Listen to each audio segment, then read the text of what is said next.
Satu orang tewas setelah sebuah bus yang mengangkut rombongan keluarga pengantin terguling di Pekalongan, Jawa Tengah.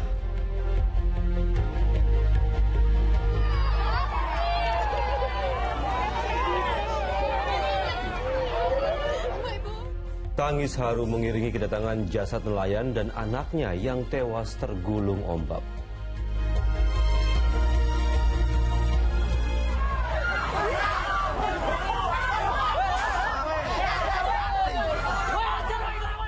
Mencoba kabur usai beraksi, dua orang pencuri dihakimi warga.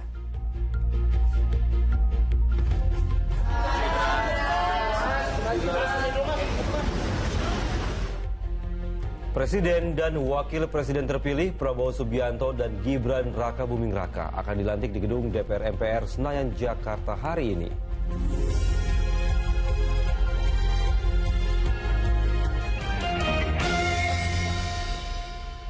Halo, selamat pagi. Senang sekali saya Dani Maulana. Dan saya Nurul Cinta kembali menjumpai Anda dalam Fokus Pagi kali ini, Minggu 20 Oktober 2024. Ya pemirsa, kami hadir dengan rangkaian informasi dan peristiwa terbaru yang telah dihimpun tim redaksi kami hingga dini hari tadi. Inilah Fokus Pagi selengkapnya. Pemirsa, sebuah bus yang mengangkut rombongan keluarga pengantin terguling di jalur Linggo Asri Pekalongan, Jawa Tengah. Akibat kecelakaan ini, satu orang penumpang meninggal dunia di lokasi kejadian.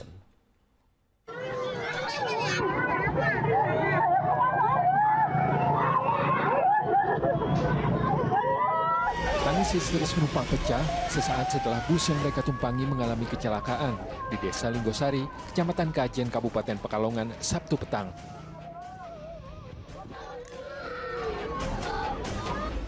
Bus yang membawa 30 orang rombongan keluarga pengantin itu mengalami kecelakaan tunggal hingga terguling ke bahu jalan. Rombongan hendak pulang ke Balaraja, Banten usai menghadiri acara pernikahan di wilayah Banjarnegara. Dari awal nggak beres gitu. Oh, dari awal memang udah nggak beres. Kita nggak mau protes apa kan kewenangan dia kan, kita berhak. Terus hari banding setir ini, supirnya lo gimana? Ya kayaknya dari sana belum kayaknya rem mungkin. Oh, ada korban Pak ini Pak? Korban satu lagi. Ini satu keluarga berarti? Satu keluarga besar. Diduga bus mengalami remblong saat melintas di jalur yang menurun. Kemudian dari pemeriksaan awal kami bahwasanya didapati hilangnya fungsi pengereman yang mengakibatkan kendaraan tersebut hilang kendali sehingga terjadi kecelakaan.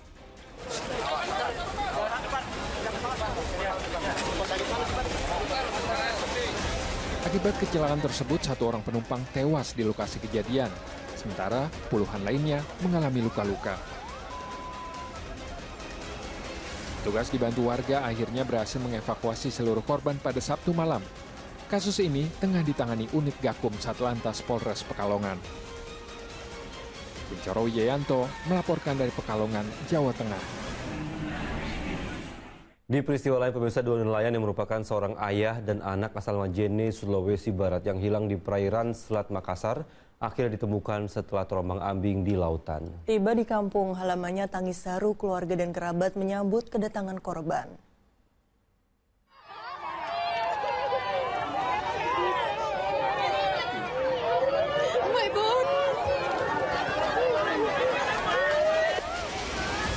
Isak tangis dan haru menyeruak ke sekitar pantai Sendana, Majene, Sulawesi Barat. Warga berdatangan untuk menyambut Saripudin dan anaknya yang hilang selama beberapa hari di perairan Makassar.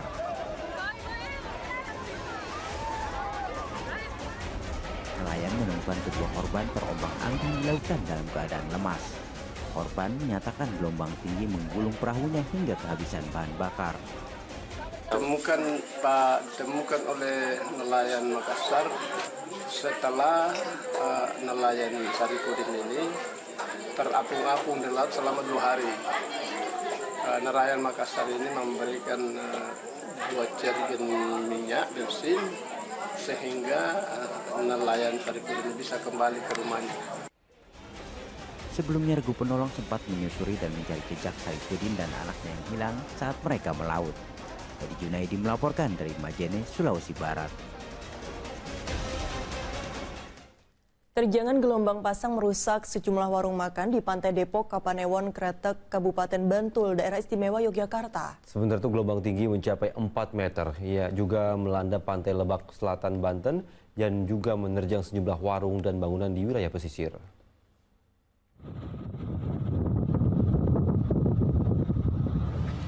Gelombang tinggi di Pantai Lebak Selatan, Banten ini menerjang sejumlah warung dan bangunan yang berada di sepanjang pesisir pantai. Akibatnya bangunan dan warung mengalami kerusakan, sementara sejumlah nelayan pun terpaksa tidak melaut lantaran mengancam keselamatan jiwa. Gelombang tinggi ini biasanya terjadi pada waktu malam hingga pagi hari.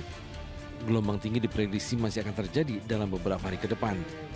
Warga termasuk wisatawan diimbau untuk menjauh sementara dari lokasi pantai sampai kondisi cuaca ekstrim mereda. Kami amati bahwa ada arus angin yang cukup kuat yang berasal dari Samudra Hindia bertiup dari arah tenggara ke arah barat. Ini yang menyebabkan banyak kejadian gelombang pasang tinggi di pesisir selatan Lebak maupun Pandeglang. Gelombang pasang juga menerjang sejumlah warung makan di Pantai Depok, Kapanewon, Kretek, Kabupaten Bantul, Daerah Istimewa Yogyakarta. Akibatnya bangunan warung rusak dan pemiliknya sementara tidak membuka warung hingga mengalami kerugian puluhan juta rupiah. Kerusakan yang cukup parah adalah warung yang menghadap ke pantai langsung terkena terjangan ombak dan juga abrasi pantai. Beberapa warung diperkirakan tak bisa dibangun lagi lantaran kondisinya parah dihantam gelombang. Apakah sampai di warung-warung di sekitar ini ombaknya? Iya, kalau yang terparah itu kan 9 warung, yang dekat-dekatnya itu kena imbasnya aja. Jadi untuk sementara tetap yang 9 warung itu nggak bisa buka, tapi yang lain tetap buka karena kan yang namanya abrasi itu. Wisatawan juga diimbau untuk mewaspadai gelombang tinggi untuk tidak berenang sementara waktu. Tim Liputan melaporkan. Pemirsa, sebuah sekolah dasar di Kabupaten Demak, Jawa Tengah terendam banjir rob. Para siswa terpaksa melintasi jembatan dari kayu palet untuk sampai ke sekolah.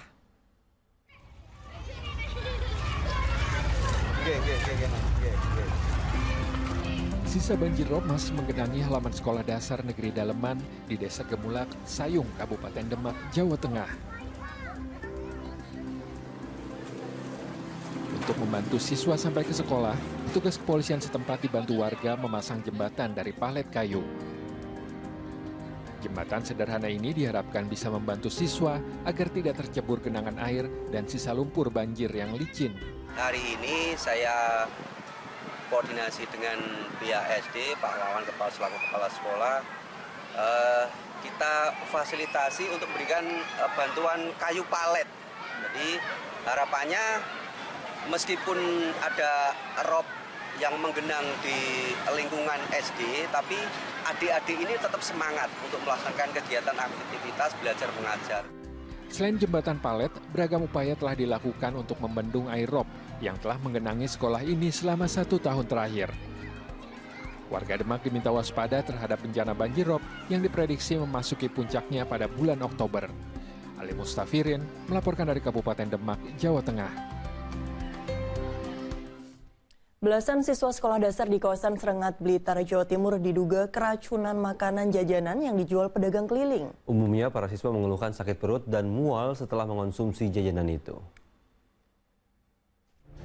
Polisi segera mendatangi tempat kejadian perkara menyusul adanya dugaan keracunan yang menimpa 16 orang siswa SD di kawasan Serengat, Kabupaten Blitar, Jawa Timur. Selain melakukan olah TKP, polisi juga memeriksa contoh makanan dan saksi termasuk korban. Umumnya para siswa mengeluhkan sakit perut dan mual setelah mengonsumsi jajanan yang dijual pedagang keliling. Dan mereka sudah dalam penanganan medis. Mereka sudah pulang ke rumahnya masing-masing, hanya 1 orang yang masih dalam perawatan pihak RSUD Serengat. Anak-anak sekolah SD yang keracunan diduga karena jajanan yang dijual oleh penjual keliling. Ada berapa jumlah siswa, Anda? Jadi untuk saat ini berdasarkan laporan dari anggota ada 16 korban anak-anak, 15 sudah pulang kembali, dinyatakan sudah sehat, dan 1 masih dirawat di rumah sakit. Beralih ke informasi lain, diduga tertusuk ikan todak. Seorang turis asal Italia tewas saat berselancar di Mentawai, Sumatera Barat. Sementara itu seorang warga di desa Tangkilsari, Kabupaten Pandeglang, Banten meninggal dunia akibat terkaman buaya.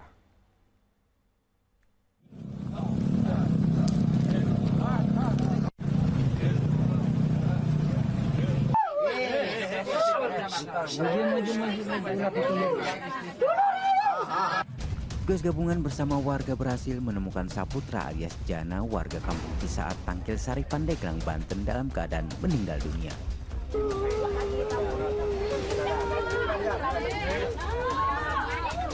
Mereka menandu mayat pria berusia 50 tahun ini menuju ke rumah keluarganya untuk pemakaman.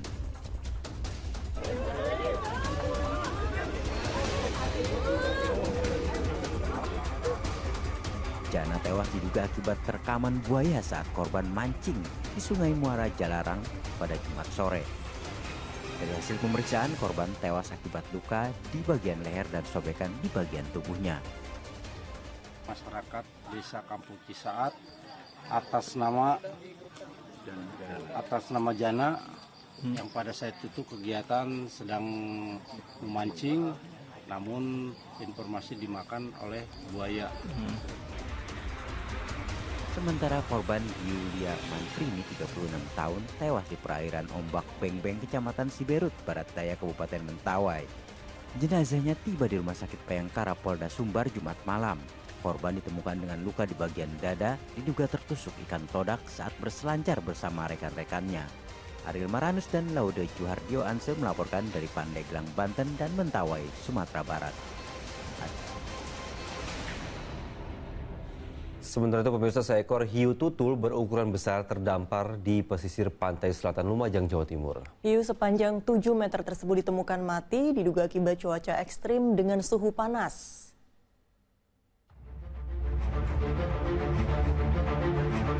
Hiu tutul dengan nama latin Rhincodon typhus ini terdampar di pantai selatan Desa Owatgali, Kecamatan Yosowilangun, Lumajang, Jawa Timur, Jumat siang. Hiu tersebut pertama kali ditemukan seorang nelayan dengan kondisi sudah mati. Keberadaan hiu itu kemudian dilaporkan kepada petugas Desa Owatgali.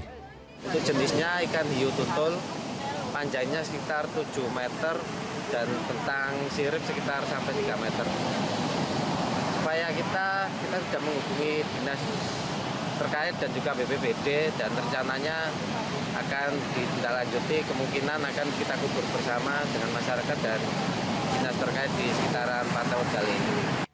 Hiu malang tersebut memiliki panjang 7 meter dengan lingkar badan sepanjang 3 meter.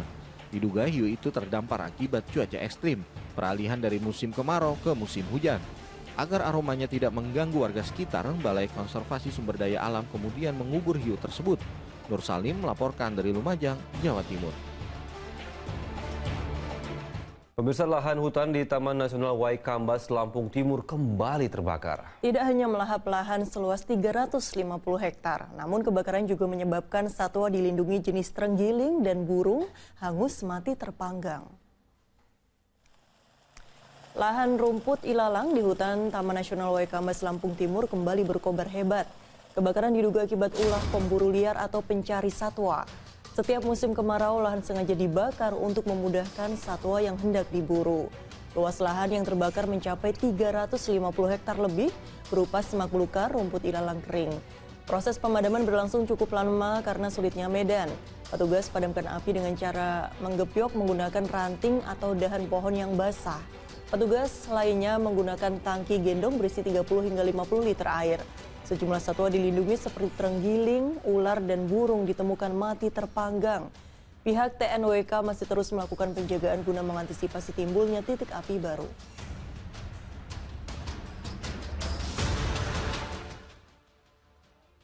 Kita dari unsur TNI dan juga Polri dengan Satgas dari TNWK dibantu dengan masyarakat yang mencintai lingkungan, mitra, itu sama-sama memadamkan api dan alhamdulillah tidak sampai 2 hari sudah bisa dipadamkan. Kita beralih ke informasi lain, pemirsa. YPP SCTV Indosiar membagikan paket sembako dan alat tulis serta bibit pohon bagi warga Cimenyan, Kabupaten Bandung, Jawa Barat. Kegiatan ini merupakan bagian dari peringatan rangkaian HUT ke-24 Asosiasi Televisi Swasta Indonesia atau ATSI.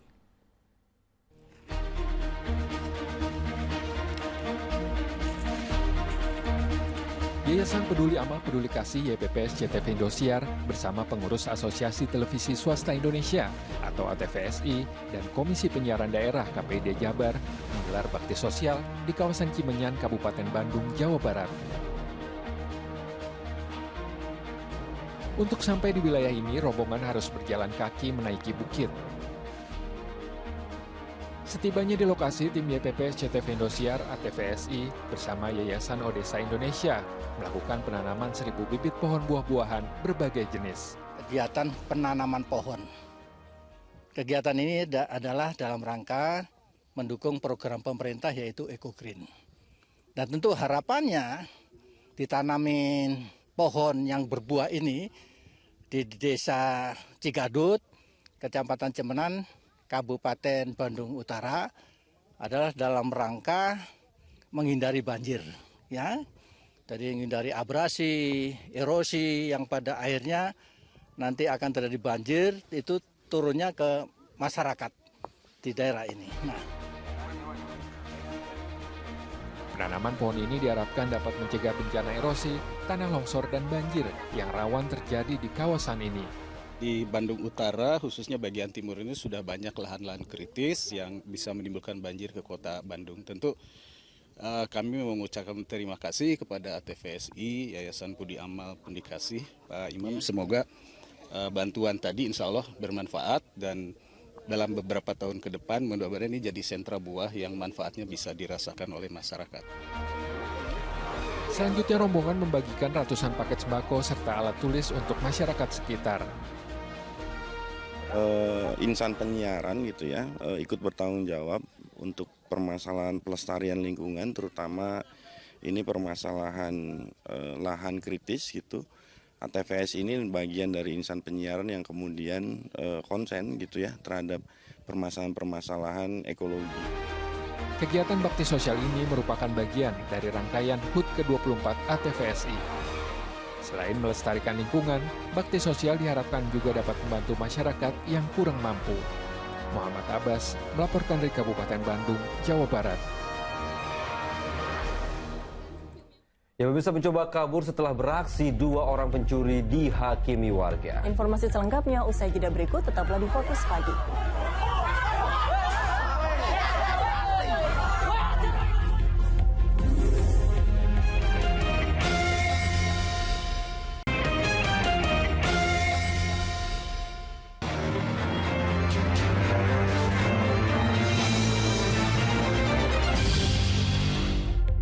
Anda kembali menyaksikan Fokus Pagi, kini kita masuk ke segmen Fokus Kasus. Ya, pemirsa, berusaha kabur usai beraksi, 2 orang pencuri di Kabupaten Lampung Selatan, Lampung ditangkap warga. Keduanya dihakimi massa sebelum diserahkan kepada polisi.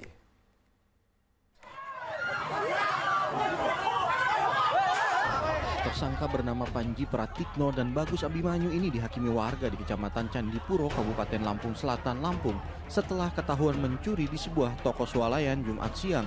Emosi warga sulit dibendung karena saat ditangkap kedua pelaku justru kabur menggunakan mobil. Langkah keduanya terhenti setelah mobil yang mereka tumpangi ditabrak menggunakan sepeda motor oleh seorang warga sehingga mobil tersangka keluar lajur dan mendadak berhenti. Dari para tersangka, warga menemukan sejumlah barang kebutuhan sehari-hari. Kedua tersangka kemudian digelandang ke Mapolsek Sidomulya. Dari hasil penyelidikan, kakak beradik itu telah beraksi di 5 lokasi dan hasilnya untuk main judi daring. Dari hasil interogasi, yang bersangkutan sudah kurang lebih 2 bulan melakukan perbuatan itu dengan alasan bahwa memang mereka kecanduan judi slot atau online. Jadi duitnya menurut dari pengakuan si yang bersangkutan untuk judi online. Dia ambil itu barang kecil, jumlahnya banyak. Untuk mempertanggungjawabkan perbuatannya, kedua tersangka terancam hukuman 7 tahun penjara. Dari Kabupaten Lampung Selatan, Asep Syapulo melaporkan. 4 pria nekat merampok sebuah minimarket di permukiman padat penduduk di Kabupaten Bekasi, Jawa Barat. Bermodalkan senjata tajam, kawanan itu berhasil menguras uang dari mesin kasir minimarket. Kamera pengawas merekam 4 orang perampok yang beraksi di salah satu minimarket di Jalan Suprapto Cijengkol, Kecamatan Setu, Bekasi, Jawa Barat. Sambil membawa senjata tajam, mereka mengejar para karyawan minimarket. Setelah para pegawai mini swalayan itu dilumpuhkan, para pelaku kemudian menguras uang yang ada di dalam laci kasir.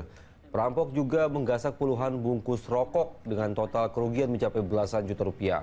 Menurut karyawan minimarket, dalam 1 tahun ini tempatnya bekerja sudah 2 kali kerampokan.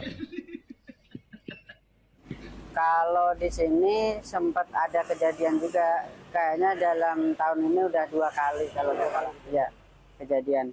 Cukup rawan sih Pak, daerah sini. Kerugian apa aja sih yang diambil sama pelaku? Kerugian sekarang terhitung itu uang tunai sama rokok Pak. Berapa jumlahnya? Jumlah sih nggak ini sih 10-an lah. Seorang pria bersama keponakannya berkomplot mencuri sepeda motor yang terparkir di Ruko Kota Makassar, Sulawesi Selatan. Ya, petugas terlibat kejar-kejaran saat akan menangkap kedua terduga pelaku.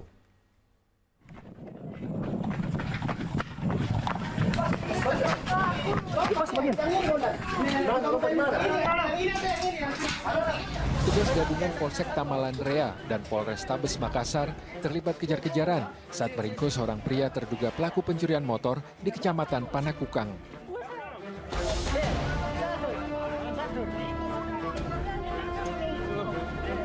Meski mendapat perlawanan keluarga, petugas berhasil mengamankan terduga pelaku bersama rekannya yang tak lain adalah keponakan pria tersebut.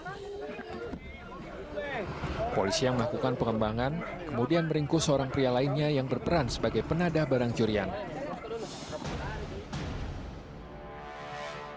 Kedua terduga pelaku pencurian diamankan setelah tertangkap kamera pengawas mencuri sebuah motor di halaman salah satu ruko di Jalan Urip Sumoharjo, Tamalandrea, 4 Oktober lalu.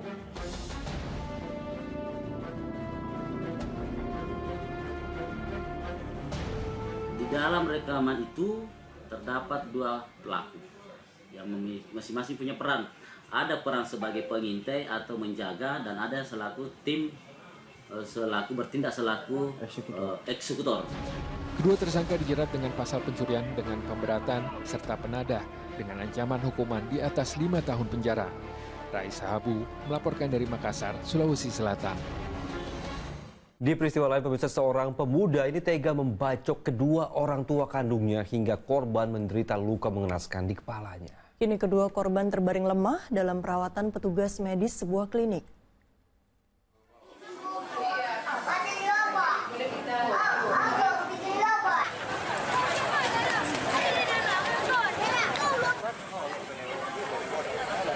Warga berhamburan dan mendekati rumah milik pasangan suami istri yang jadi korban pembacokan anaknya sendiri di kawasan Langgapayung, Labuhan Batu, Sumatera Utara. Warga membawa kedua korban yang berlumuran darah ke rumah sakit untuk penanganan medis di sebuah klinik. Kejadian berawal saat kedua korban dan adiknya sedang beristirahat di dalam rumah. Diduga dalam keadaan mabuk miras, tiba-tiba tersangka menyerang kedua orang tuanya dengan sebilah parang. Polisi yang tangani kasus pada 17 Oktober ini selain menahan tersangka juga mendalami penyebab pasti dan latar belakang pemuda tersebut tega menganiaya kedua orang tuanya dengan senjata tajam. Ibu kandungnya mengalami luka bacok di bagian kepala, begitu juga ayahnya mengalami luka di bagian kepala. Kalau pemicunya nanti itu materi untuk penyidikan. Sebelumnya tersangka sempat bertengkar dengan orang tuanya, diduga pemicu pembacokan dan penganiayaan tersebut. Muhammad Hamdani melaporkan dari Labuhan Batu, Sumatera Utara. Seorang pria warga Tuban dibacok hingga tewas saat mengunjungi calon istrinya di Nganjuk, Jawa Timur. Motif pembunuhan diduga terkait hubungan asmara. Ya, pemirsa, Sujud, warga Semanding Tuban tewas bermandikan darah di bawah mobil miliknya di Desa Ketandan, Lengkong, Nganjuk pada Minggu malam. Petaka terjadi ketika korban hendak mengunjungi rumah calon istrinya. Korban diserang dengan celurit oleh seorang pria saat baru turun dari mobil. Korban menemui ajalnya di lokasi kejadian dengan luka parah di bagian kepala dan tangan. Pelaku langsung melarikan diri dan meninggalkan motornya di TKP. Polisi langsung melakukan olah TKP dan mengumpulkan alat bukti untuk mengungkap peristiwa ini. Dugaan sementara pembunuhan diduga terkait hubungan asmara. Jadi saya langsung ke TKP, ternyata ada kejadian pembunuhan ya, seperti itu. Informasinya apakah ada hubungan asmara dengan warga sini gitu Bapak terkait? mungkin ada hubungan asmara terkait dengan tersangka. Seorang aktivis LSM di Kabupaten Ogan Ilir, Sumatera Selatan diduga tewas setelah diserang sejumlah orang. Korban sempat dibawa ke rumah sakit tapi nyawanya tidak tertolong.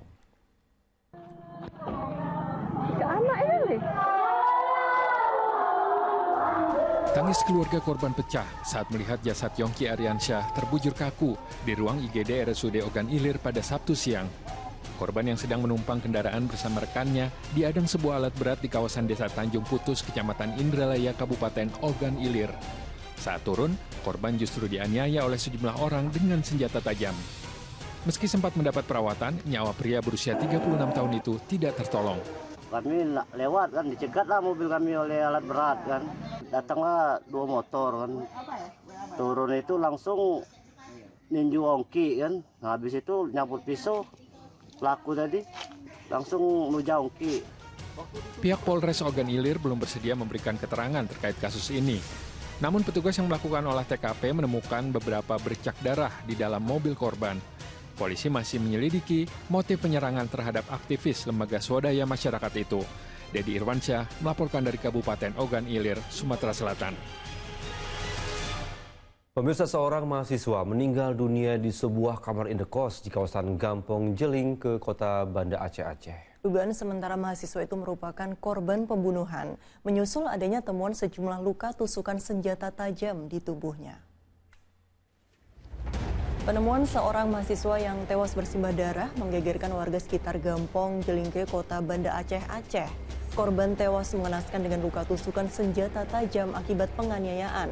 Polisi yang selidiki kasusnya langsung olah TKP, periksa jenazah dan memerintah keterangan saksi serta mengumpulkan barang bukti. Pastikan penyebab kematiannya, polisi membawa jasad korban ke rumah sakit untuk autopsi. Juga ada terjadi pembunuhan di Desa Lingkung. Saat ini kita akan dalami penyelidikan ya. Korban sudah kita bawa ke rumah sakit ZH untuk kita coba melakukan autopsi. Diduga ada senjata tajam, BB atau semacam pisau ya, yang kita dapat di TKP. Kita beralih ke peristiwa lain. Diduga kurang berhati-hati saat menyeberang, seorang remaja ditemukan tewas tertabrak kereta di kawasan Jatinegara, Jakarta Timur. Setelah diidentifikasi, jasad korban dievakuasi ke Rumah Sakit Cipto Mangunkusumo, Jakarta Pusat. Tim Inafis Polres Jakarta Timur mengidentifikasi jasad remaja yang tertabrak kereta komuter lain di perlintasan kereta Rawabunga, Jatinegara, Jakarta Timur pada hari Sabtu. Korban yang diperkirakan berusia belasan tahun mengalami luka parah pada bagian kepala dan kaki. Diduga peristiwa itu terjadi karena korban tidak mengetahui komuter lain yang datang dari arah Matraman menuju ke arah Jatinegara. Setelah diidentifikasi, jasad korban kemudian dievakuasi ke Rumah Sakit Cipto Mangunkusumo, Jakarta Pusat.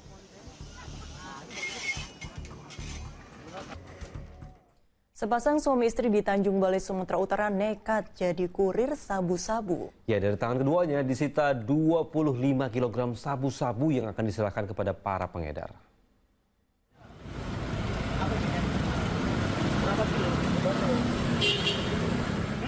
Penangkapan terhadap pasangan suami istri oleh Satuan Narkoba Polres Asahan terjadi di Jalan Jenderal Sudirman, Kota Tanjung Balai, Sumatera Utara. Saat itu suami istri yang berperan sebagai kurir ini sedang mengendarai motor, hendak menyerahkan narkoba kepada seorang pengedar di Kota Medan. Setelah digeledah, polisi menemukan 25 bungkus sabu-sabu seberat 25 kg. Barang haram tersebut baru saja diambil dari pelabuhan tikus di Desa Bagan Asahan, Sumatera Utara. Ada diduga narkotika jenis sabu masuk melalui pantai yang ada di Bagan Asahan, wilayah Kabupaten Asahan. Kemudian informasi tersebut kami dalami, alhamdulillah pada tanggal 14 Oktober 2024 sekitar pukul 14.30 kita melihat ada 2 orang yang naik kendaraan Yamaha Fiction dan pada saat itu mereka membawa tentengan yang kami curigai berisi sabu. Untuk mengungkap jaringan peredaran narkoba di Sumatera Utara, polisi saat ini masih melakukan pengejaran pelaku lain, termasuk pemilik sabu-sabu 25 kg yang dibawa kedua tersangka. Untuk mempertanggungjawabkan perbuatannya, kedua tersangka terancam hukuman seumur hidup. Muhammad Hamdani melaporkan dari Tanjung Balai, Sumatera Utara. Gudang tempat penyimpanan logistik KPU Kota Lubuk Linggau, Sumatera Selatan, Sabtu siang terbakar, melumat sebagian logistik pemilu. Sementara itu sebuah gudang penyimpanan kapas di Klaten, Jawa Tengah juga dilalap si jago merah. Ya, pemirsa, gudang kapas yang merupakan bahan baku sarung bantal dan kasur di wilayah Pedan, Klaten, Jawa Tengah terbakar pada Sabtu petang. Banyaknya barang yang mudah terbakar membuatnya nyala api cepat membesar. 4 mobil damkar dikerahkan ke lokasi kejadian. Petugas damkar bersama TNI Polri, BPBD, dan relawan berjibaku memadamkan api. Petugas terpaksa mengurai tumpukan kapas agar si jago merah tidak terus membesar. Tidak ada korban jiwa ataupun yang terluka dalam peristiwa ini. Diduga kebakaran dipicu korsleting listrik.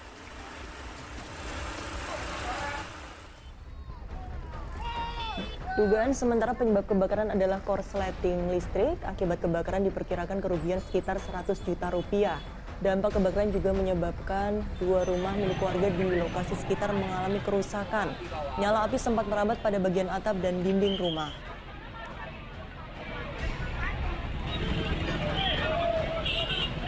Air habis ini. Ya, pemirsa, sebuah kereta kelinci yang mengangkut rombongan ibu-ibu senam ditabrak truk di Klaten, Jawa Tengah. Sementara seorang pengendara motor wanita meninggal dunia usai tertimpa truk molen di Kabupaten Tangerang, Banten. Kecelakaan mau di ujung jembatan. Sebuah truk engkol bermuatan mesin truk hilang kendali dan menabrak truk molen di Cisauk, Kabupaten Banten. Kerasnya benturan membuat truk engkel terbalik dan menimpa seorang pemotor wanita yang melaju di belakangnya. Akibatnya, pemotor wanita tersebut langsung meninggal dunia di lokasi kejadian. Awalnya mobil engkel aja yang nabrak ini tronton. Oh, mobil engkel nabrak tronton. Nah, benar. Terus motor? Motor mah itu kan mau nyalip. Saya rasa itu kan mobil kan langsung terbalik. Dia akibat mobil. Sementara di Polan Harjo, Klaten, Jawa Tengah, kendaraan kereta kelinci yang mengangkut rombongan ibu-ibu senam bertabrakan dengan truk tronton yang melaju dari arah berlawanan. Akibat kecelakaan tersebut, 5 dari 30 penumpang kereta wisata itu mengalami luka-luka. Diduga kecelakaan terjadi karena sopir kereta kelinci kehilangan kendali. Kereta kelinci dari lajur kiri hilang konsentrasi ke lajur kanan, sehingga membentur dan terjadi laka lantas antara truk dengan kereta kelinci tersebut.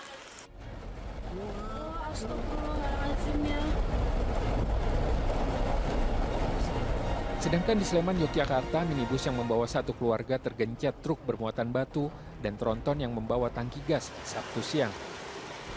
Akibatnya 3 penumpang minibus sempat terjebak di dalam kendaraan yang ringsek. Alhamdulillah, untuk korban sudah kami pastikan di Rumah Sakit Hermina. Untuk kondisi korban sadar penuh,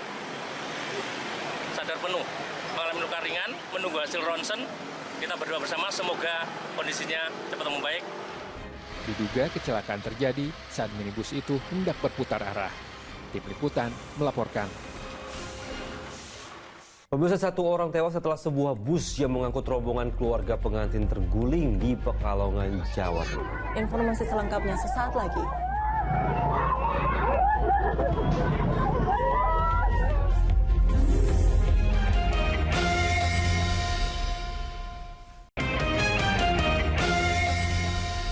Anda kembali menyaksikan Fokus Pagi bersama saya Nurul Cinta. Dan saya Dadi Maulana. Pemirsa, sebuah bus yang mengangkut rombongan keluarga pengantin terguling di jalur Linggo Asri, Pekalongan, Jawa Tengah. Akibat kecelakaan tersebut, 1 orang penumpang meninggal dunia di lokasi kejadian.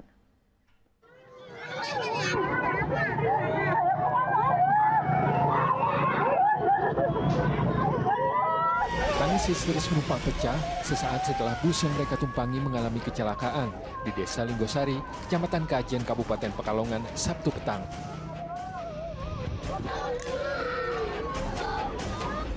Bus yang membawa 30 orang rombongan keluarga pengantin itu mengalami kecelakaan tunggal hingga terguling ke bahu jalan. Rombongan hendak pulang ke Balaraja, Banten usai menghadiri acara pernikahan di wilayah Banjarnegara. Dari awal nggak beres. Oh, dari awal memang udah nggak beres. Kan kita nggak mau protes apa-apa, kan kewenangan dia, kan kita harus hak. Terus hari banding setir ini, supirnya atau gimana? Ya kayaknya dari sana belum kayaknya rem mungkin. Oh, ada korban Pak ini Pak? Korban satu lagi. Ini satu keluarga berarti? Satu keluarga besar. Diduga bus mengalami remblong saat melintas di jalur yang menurun. Kemudian dari pemeriksaan awal kami bahwasannya didapati hilangnya fungsi pengereman yang mengakibatkan kendaraan tersebut hilang kendali sehingga terjadi kecelakaan.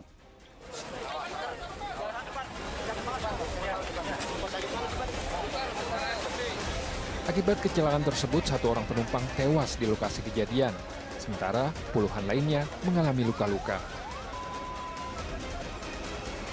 Petugas dibantu warga akhirnya berhasil mengevakuasi seluruh korban pada Sabtu malam.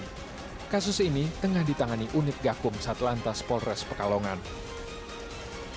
Kuncoro Wijayanto melaporkan dari Pekalongan, Jawa Tengah.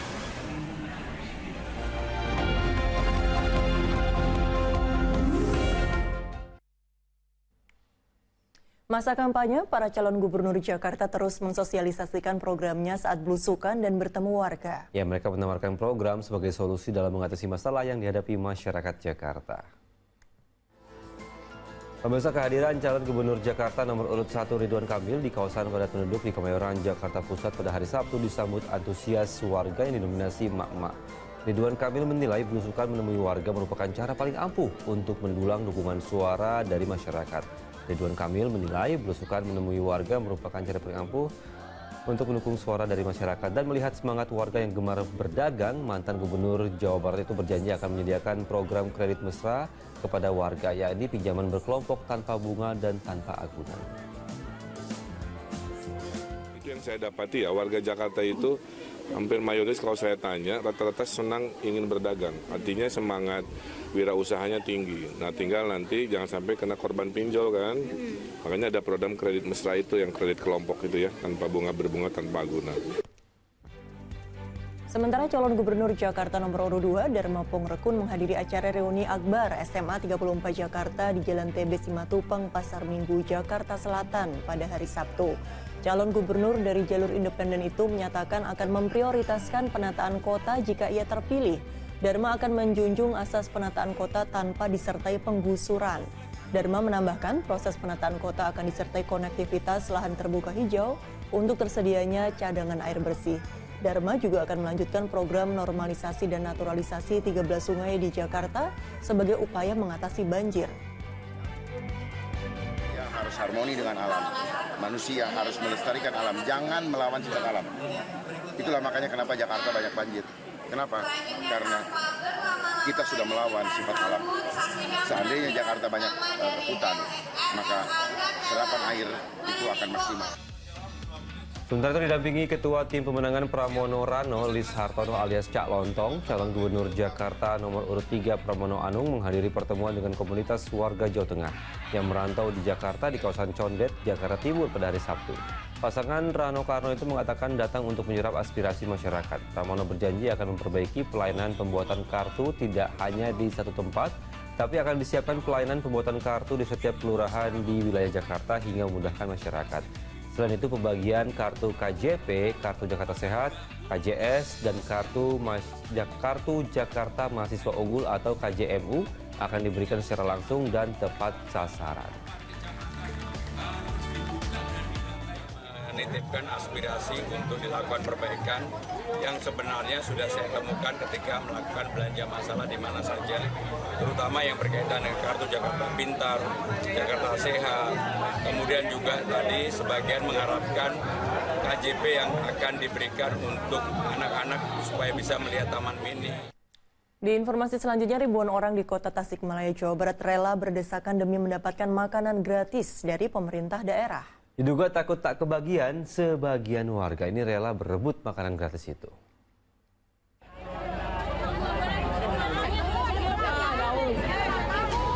Warga rela untuk antre hingga berdesakan demi mendapatkan makanan gratis di balai kota Tasikmalaya, Jawa Barat. Mereka juga mendapat menu makanan lainnya seperti 1000 paket nasi liwet berupa nasi bersama lauk pauknya, tahu tempe, daging ayam serta sambal dan lalapan. Sekali seluruh ibu-ibu PKK rame dari setiap kecamatan Mudah-mudahan ini bisa membuat silaturahmi semakin baik dan memasarkan lewat di Kota Tasik. Berbagi makanan gratis merupakan acara rangkaian Hari Jadi Kota Tasikmalaya ke-23 selama Oktober 2024. Eko Setiabudi melaporkan dari Tasikmalaya, Jawa Barat.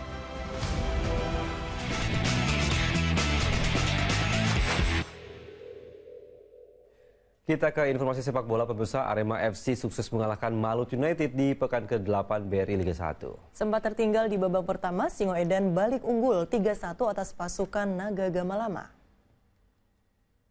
Baik sekali dan itu dia, kita lihat sikat. Itu biasa. Laga pekan ke-8 BRI Liga 1 2024-2025 di Stadion Gelora Supriyadi, Blitar, Jawa Timur, Sabtu sore. Duel antara Arema FC melawan Malut United berakhir dengan skor 3-1 untuk Singoedan. Arema FC tampil mendominasi sejak menit awal. Sejumlah peluang diciptakan tuan rumah. Masih ada sikat. Dari Lopolimo.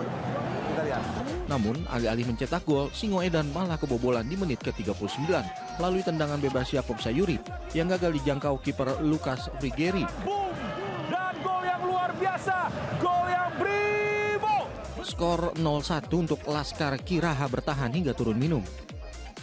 Memasuki babak kedua, pelatih Arema FC, Cole Corneli memasukkan Dedik Setiawan dan William Marsilio untuk menambah daya dobrak. Hasilnya, William sukses mengoyak jala Malut United dan mencetak gol penyeimbang di menit ke-51. Itu dia, kita lihat sikat. Sangat baik. Kita pakai topeng dulu. Sangat luar biasa. Kolaborasi back kill. Giliran Singoedan yang memborbardir Laskar Kiraha. Pemain asal Brazil Dalberto Luanbelo di menit ke-81 mencetak gol dari luar kotak penalti.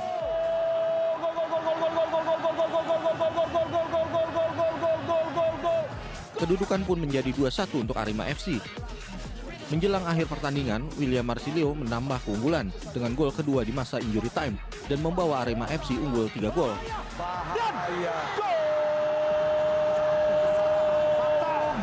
Skor 3-1 pun menutup pertandingan Arema FC versus Malut United.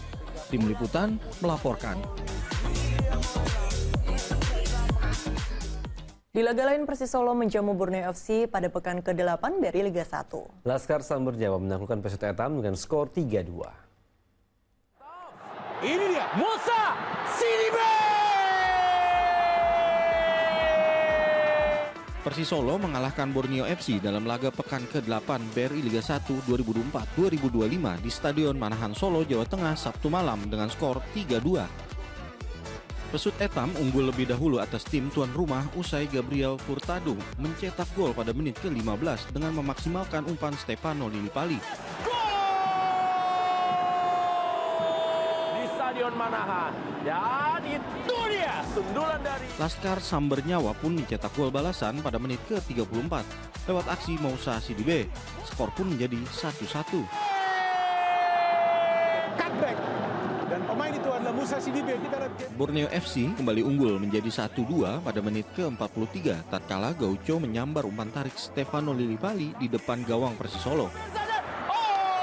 Apa yang terjadi? Apakah ini menjadi sebuah gol yang didapatkan oleh Leo Gaucho? Dan Anda lihat... Pada babak kedua, situasi berubah saat memasuki menit ke-77. Laskar Samber Nyawa berhasil menyamakan skor berkat sundulan Karim Rossi. Dan itu dia pemirsa, sebuah kerja sama yang diperagakan oleh para pemain Persis Solo bisa mereka akhiri. Di menit ke-90, Arhan Kaka mencetak gol setelah menyambar umpan silang Ramadan Sananta. Dan Arhan Kaka! Gol itu memastikan kemenangan Persis Solo dengan skor 3-2. Tim Liputan melaporkan. Sementara itu pemirsa, lanjutan pekan ke-8 BRI Liga 1, PSS Sleman akan menjalani laga tandang menghadapi tuan rumah Barito Putra di Stadion Sultan Agung, Bantul, Yogyakarta. Sementara Bali United akan menghadapi Persita Tangerang di Stadion Kapten Iwayan Dipta Gianyar pada Minggu malam.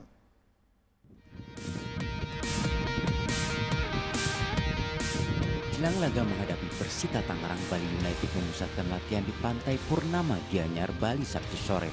Tim asuhan pelatih Stefano Kugura berada dalam performa terbaik dalam 2 laga terakhirnya dengan meraih kemenangan.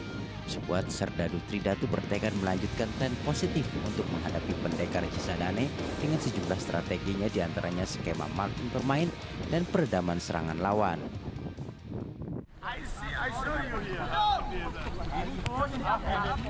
Persiapan terakhir jelang laga kandang tim asuhan pelatih Fabione Fundes berlatih di Stadion Kapten Iwayan Dipta, Gianyar, Bali Sabtu sore. Setelah jeda panjang Liga 1, skuad Pendekar Cisadane siap tempur untuk melakoni laga kandang menghadapi Bali United. Meskipun laga kandang berlangsung di Bali, Pendekar Cisadane tidak gentar dan bertekad menaklukkan Bali United.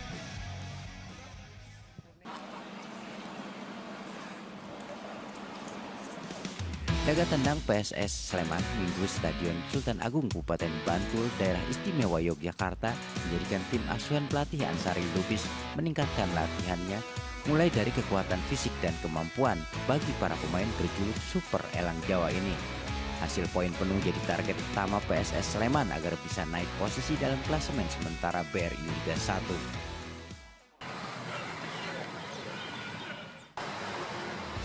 Barito Putra juga bersiap diri dengan sejumlah latihannya di lapangan UNY Sleman, Daerah Istimewa Yogyakarta Sabtu siang. Untuk menghadapi lawannya, tim berjuluk Laskar Antasari ini akan meningkatkan intensitas bermain dan waspadai serangan lawannya Super Elang Jawa. Skuad asuhan pelatih Rahmat Darmawan akan mewaspadai setiap gerak lawannya. Dalam pertandingan melawan PSS Sleman, Laskar Antasari membidik sebanyak-banyaknya poin demi perbaikan posisi di papan klasemen. Tim Liputan melaporkan. Presiden dan Wakil Presiden terpilih Prabowo Subianto dan Gibran Rakabuming Raka akan dilantik di gedung DPR MPR Senayan, Jakarta hari ini. Fokus Pagi segera kembali.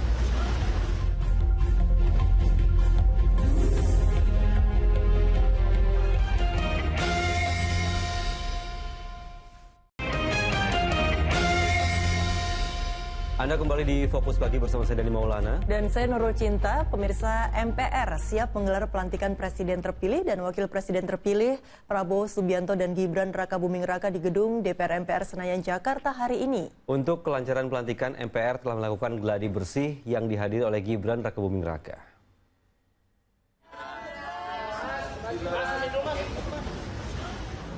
Sambil melambaikan tangan pada awak media, Wakil Presiden terpilih Gibran Rakabuming Raka hadir dalam gladi bersih pelantikan Presiden terpilih dan Wakil Presiden terpilih yang digelar oleh MPR. Putra sulung Presiden Joko Widodo itu didampingi oleh kandidat calon Menteri Aminuddin Ma'ruf. Bertempat di ruang rapat Paripurna 1 Gedung MPR Senayan, Jakarta, gladi bersih dilakukan dan juga dihadiri oleh seluruh pimpinan MPR. Dalam gladi bersih tampak hadir Didit Hedi Prasetya, putra Presiden terpilih Prabowo Subianto. Semua persiapan telah dilakukan dan terus dimatangkan oleh MPR. Begitu pula dengan pengamanan ketat dilakukan di dalam maupun di luar gedung MPR. Karenanya pelantikan Presiden dan Wakil Presiden periode 2024-2029 pada hari Minggu pukul 10 pagi siap digelar. Persiapan selama ini oleh Sekretariat Jenderal MPR dengan Sekretariat Negara dan berbagai macam lembaga terkait cukup puas, cukup bagus. Mohon doa dan dukungan dari segenap rakyat dan masyarakat Indonesia agar apa yang akan berlangsung besok mulai jam 10 bisa berjalan lancar. Pelantikan Presiden dan Wakil Presiden juga akan dihadiri oleh 33 tamu negara dari kalangan kepala negara dan setingkat kepala negara. Sementara itu sambut pelantikan kompleks gedung parlemen tampak asri dengan banyaknya tanaman dan sejumlah pohon yang menghiasi area lobi utama dalam gedung. Ini kan ada tema sendiri ya sepertinya ya. Dan tadi kami juga melihat ada Mas Didit. Apakah memang ada kontribusi dari Mas Didit terhadap pelantikan acara ini? Ya Mas Didit mendesain acara ini supaya tema hijau menjadi sebuah tema yang ingin diusung dari tema ini. Nanti setelah acara gladi bersih selesai di atas, ruang di atas akan didesain, akan segera didorong. Dekorasi khusus dengan tema hijau tersebut rupanya didesain langsung oleh putra tunggal Prabowo Subianto. Tim Liputan melaporkan. Ya, sementara itu pemirsa, para utusan khusus dari berbagai negara sahabat sudah mulai tiba di Indonesia untuk menghadiri pelantikan presiden dan wakil presiden terpilih. Mereka berdatangan melalui Bandara Internasional Soekarno-Hatta, Banten dan Pangkalan Udara Halim Perdana Kusuma, Jakarta. Pimpinan dan delegasi negara sahabat yang akan menghadiri pelantikan Presiden terpilih Prabowo Subianto dan Wakil Presiden Gibran Rakabuming Raka sejak Sabtu pagi berdatangan melalui Bandara Soekarno-Hatta, Tangerang, Banten, dan Pangkalan Udara Halim Perdana Kusuma, Jakarta. Wakil Perdana Menteri Rusia Denis Manturov tiba pukul 6:35 waktu Indonesia Barat. Tiba di Bandara Soekarno-Hatta, Tangerang, Banten. Kedatangannya disambut Menteri Pemberdayaan Perempuan dan Perlindungan Anak Bintang Puspayoga. Sementara pukul 1 siang, Sandiaga Uno juga menyambut kedatangan Wakil Presiden Vietnam Pho Thi Anh Huan. Pukul 5 sore waktu Indonesia Barat, Wakil Presiden Republik Rakyat Tiongkok tiba di Bandara Soekarno-Hatta dengan menggunakan pesawat Air China dan disambut Menteri Perhubungan Budi Karya Sumadi. Berselang 40 menit kemudian, Budi Karya Sumadi juga menyambut kedatangan Perdana Menteri Kamboja Hun Manet yang tiba dengan menggunakan pesawat kepresidenan Kingdom of Cambodia. Sementara Wakil Perdana Menteri Qatar Khalid bin Muhammad Al Ittiyah dan rombongan tiba melalui Pangkalan Udara Halim Perdana Kusuma, Jakarta. Kedatangannya disambut Menteri Investasi Rosan Roslani.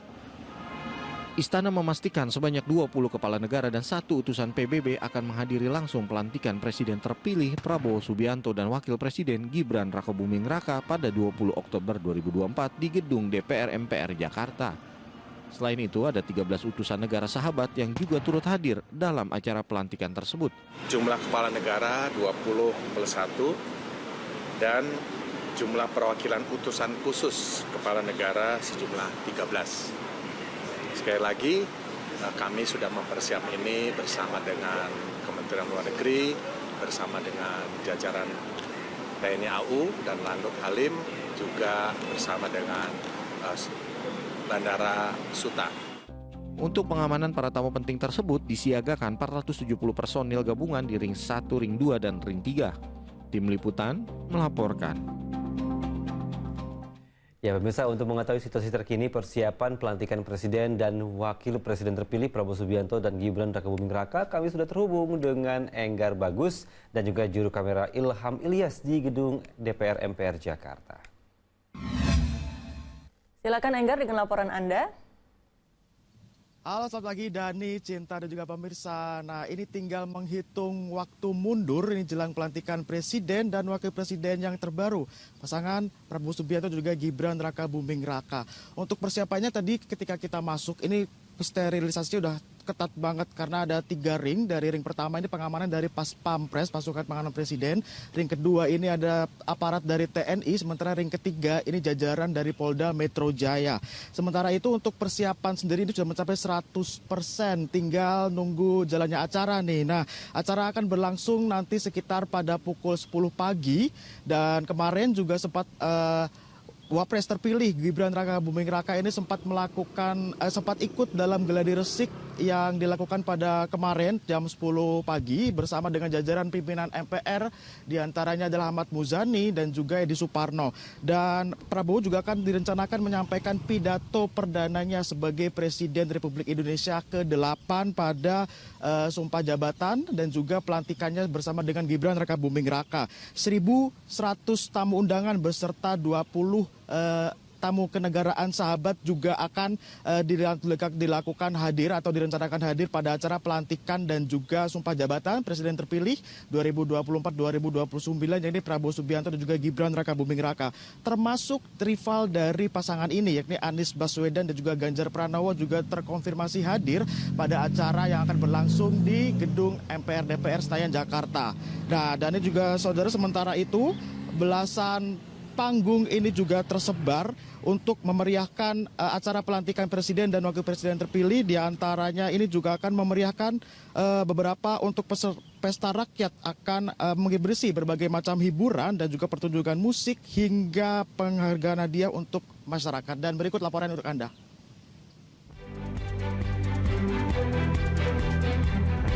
Pesta Rakyat bakal memeriahkan pelantikan Presiden dan Wakil Presiden terpilih Prabowo Subianto Gibran Rakabuming Raka pada 20 Oktober. Pemda Provinsi DKI Jakarta menyiapkan 7 panggung utama yang berada di Jalan Sudirman, Jalan Tamrin, hingga kawasan Silang Monas. Panggung Pesta Rakyat itu terbagi menjadi 3 sesi, yakni sesi pagi, siang, dan sore yang akan diisi sederet musisi dan penyanyi nasional. Sejumlah warga antusias menyambut pesta rakyat tersebut karena rencananya usai dilantik Prabowo Gibran akan melalui Jalan Sudirman Tamrin menuju Istana Negara. Mungkin kalau untuk membangun public awareness atau kayak meningkatkan euforia cukup efektif sih karena kan banyak ya panggungnya ya. Iya, beberapa titik kan di Jakarta. Ya mungkin karena besok hari Minggu juga masyarakat mungkin banyak yang berkumpul kan di sini, mungkin pas hari libur juga meningkatkan public awareness terkait ya pelantikan presiden. Sementara itu hingga Sabtu malam, persiapan pesta rakyat terus dilakukan seperti terlihat di kawasan Bundaran Hotel Indonesia Jakarta. 2 panggung besar disiapkan untuk menghibur warga dengan pertunjukan musik dari berbagai musisi dan band ternama. Tim Liputan melaporkan dari Jakarta.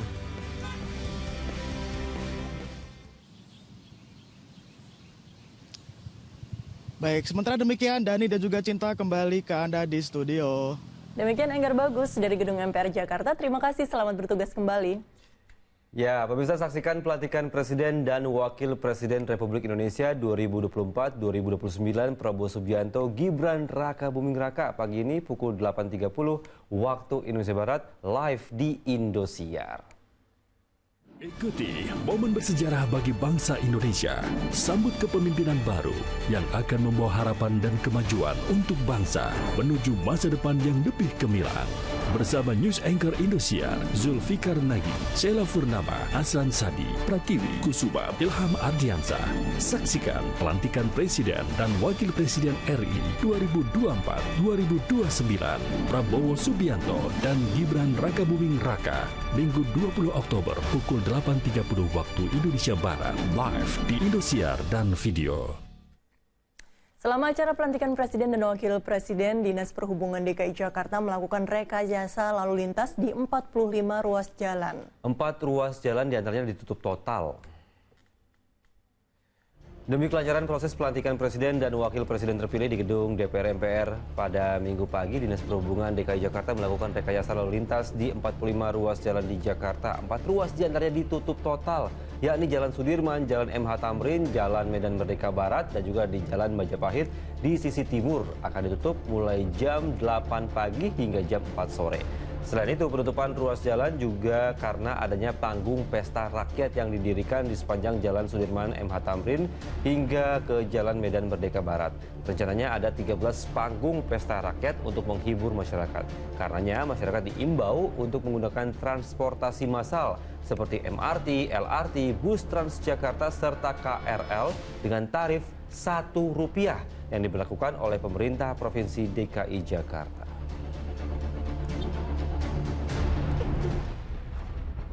Sementara untuk mengantisipasi lonjakan penumpang saat pelantikan Presiden dan Wakil Presiden terpilih Prabowo Subianto dan Gibran Rakabuming Raka, PT Kereta Komuter Indonesia atau KCI akan menambah operasional KRL Jabodetabek dari semula 960 perjalanan menjadi 1048 perjalanan. Diprediksi akan terjadi peningkatan penumpang hingga 700% hari Minggu 20 Oktober ini. PT KCI juga menyiagakan 352 petugas keamanan tambahan dan petugas frontliner yang siap membantu para penumpang. Kami tetap menjalankan perjalanan kereta komuter yang harusnya di weekend itu ada sekitar 960 perjalanan. Itu kami akan jalankan lebih banyak dari itu, yaitu sekitar 1048 perjalanan. Pemirsa, ucapan selamat atas 10 tahun kepemimpinan Presiden Joko Widodo mengalir dari sejumlah figur publik. Sementara jelang akhir masa jabatannya, Presiden Joko Widodo menjamu Wakil Presiden Tiongkok di Istana Merdeka pada Sabtu malam. Wakil Presiden Tiongkok Han Zheng tiba pukul 7 malam dan diterima langsung oleh Jokowi yang didampingi Menteri Sekretariat Negara Pratikno. Han Zheng datang ke Indonesia untuk menghadiri pelantikan Presiden dan Wakil Presiden terpilih Prabowo Subianto dan Gibran Rakabuming Raka di gedung MPR DPR Minggu pagi. Sementara pihak istana telah menyiapkan sebuah minibus yang akan digunakan Jokowi dan Iriana untuk pulang ke Solo, Jawa Tengah. Jelang purna tugas, Presiden Jokowi mendapat ucapan selamat dari sejumlah figur publik. Raffi Ahmad, Atta Halilintar, dan tokoh lainnya menyampaikan pujian di media sosial atas 10 tahun kepemimpinan Jokowi. Ya pemirsa, informasi tadi menutup jumpa kita di Fokus Pagi hari ini. Dan setelah Fokus Pagi, jangan lewatkan untuk menyaksikan program Magic 5. Mewakili tim redaksi dan kerabat kerja yang bertugas, saya Nurul Cinta. Dan saya Dani Maulana pamit undur diri. Selamat pagi, selamat beraktivitas, jaga kesehatan selalu, dan sampai jumpa.